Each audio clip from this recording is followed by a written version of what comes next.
Kilat News Updates.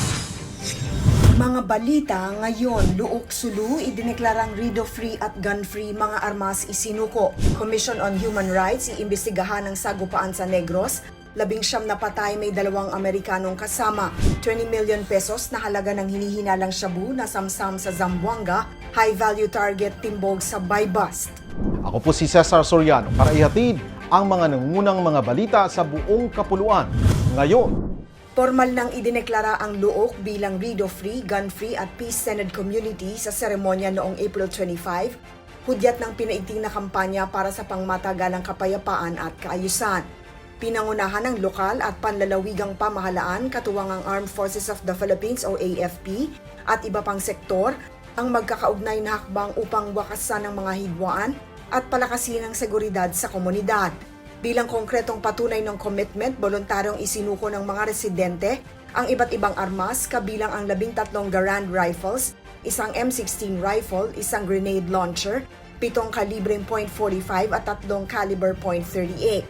Ayon kay Major General Leonardo Peña ng 11th Infantry Division, ang deklarasyon ay hindi pagtatapos kundi simula ng mas malaking responsibilidad upang mapanatili ang kapayapaan. Binigyang diin ng mga opisyal na ang tagumpay ay bunga ng pagkakaisa ng mga mamamayan, pamahalaan at security sector laban sa karahasan.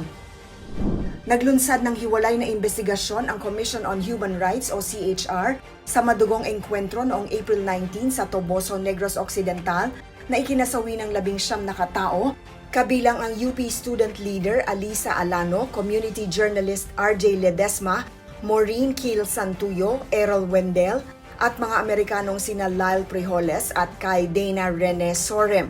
Ayon sa National Task Force to End Local Communist Armed Conflict o NTF-ELCAC, kabilang umano sa armadong grupo ang mga nasawi ngunit kinwestiyon ito ng human rights at Philam groups na iginiit na may sibilyang biktima.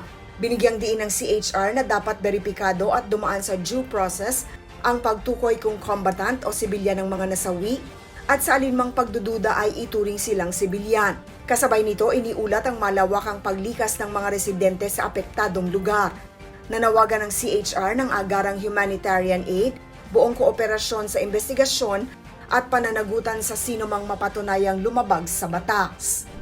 Aabot sa mahigit 20 million pesos na halaga ng hinihinalang shabu ang nasamsam sa buy-bust operation sa Barangay Baliwasan, Zamboanga City noong April 25 nang arestuhin ang isang high-value target o HVT.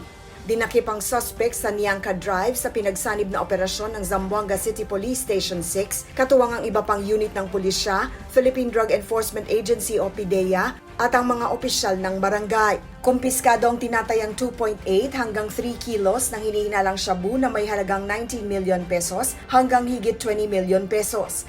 Kasalukuyang nasa kustodiya ng pulisya ang suspect at haharap sa kasong paglabag sa Republic Act 9165.